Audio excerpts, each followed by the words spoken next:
Se ha celebrado una nueva cumbre hispanolusa y, como suele ser habitual, las conexiones ferroviarias volvieron a tener hueco. Una serie de infraestructuras donde el protagonismo volvió a ser para la Madrid-Lisboa con nueva fecha, pero donde se volvió a hablar de los avances de la Vigo-Oporto y la posible conexión entre Huelva y Faro, y cuyos detalles te cuento en este vídeo.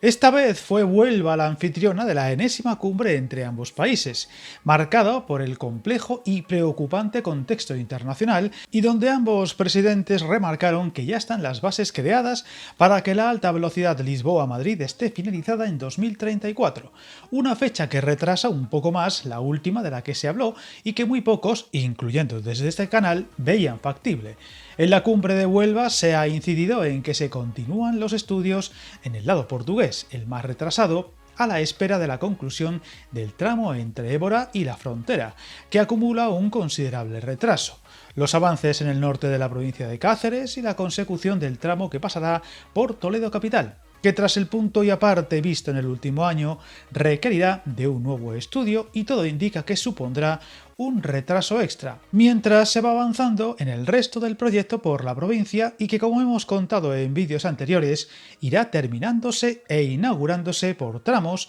en los próximos años. Primero entre Plasencia y Navalmoral de la Mata, después entre esta localidad y Torrijos, con paso por Talavera de la Reina, y finalmente el tramo que pase y pare por la Ciudad Imperial, subrayándose que se espera que en 2034 haya una conexión de altas prestaciones entre Lisboa y Madrid, quedando el tramo más retrasado, el del entorno de Lisboa, con nuevo cruce del Tajo, para más adelante, siendo por ahora la fecha más probable en torno a 2040.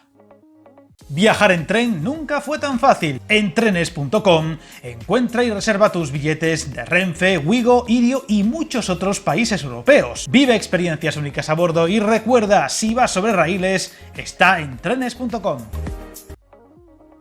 En cuanto a la línea de alta velocidad entre ambos países por el norte, la Oporto-Vigo, se ha subrayado que se van ejecutando los plazos según lo previsto y se espera poder cumplir con el calendario establecido con el horizonte de 2033 para que esta línea de alta velocidad esté concluida. Una conexión que se considera vital en ambos territorios y que tendrá obras de gran complejidad en su recorrido y a la que le hemos dedicado numerosos vídeos en el canal. La otra conexión clave entre ambos países y que ha ido ganando relevancia en los últimos tiempos fue la Huelva-Faro, donde se señaló que se está avanzando en los análisis y en los estudios de impacto para esta conexión entre Faros, Huelva y Sevilla, al considerarla prioritaria para ambos países. Una declaración un tanto curiosa, ya que desde Portugal siempre ha sido una reivindicación, especialmente en los últimos años, pero desde España se ha pasado muy por encima, aunque esta vez, al ser Huelva, concretamente en La Rábida, la sede de la cumbre,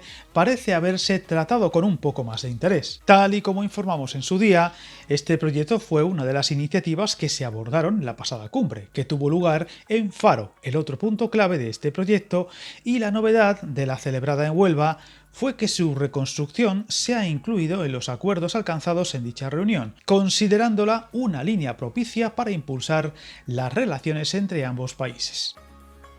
Otra conexión que se intenta impulsar desde Portugal es a través de Zamora, que en esta ocasión no parece haber logrado ninguna novedad, mientras que se sigue a la espera de acabar con la electrificación entre Salamanca y la frontera, que se está retrasando desesperadamente y sigue sin darse una fecha clara, para unas obras que se acercan a los 3 años de retraso sobre lo previsto y que se iniciaron nada menos que en 2018. Lo cual ha levantado un gran enfado en esta zona del país, aunque en el pasado enero se produjeron avances extra en lo que falta por terminar, como la colocación de nuevas pasarelas peatonales, y se supone que en unos meses debería concluirse, algo que ya se lleva diciendo tanto tiempo que pocos creen que pueda estar lista en este 2026. Unas conexiones entre ambos países que siguen dilatándose a pesar de tener un espacio importante dentro de cada una de las cumbres hispanolusas, pero que, como suele pasar en las cumbres entre Francia y España, parece que hay mucha letra y discurso, pero pocos avances reales. Veremos si esta vez esta sensación cambia. Suscríbete al canal y recuerda que el camino más largo se inicia con un primer paso.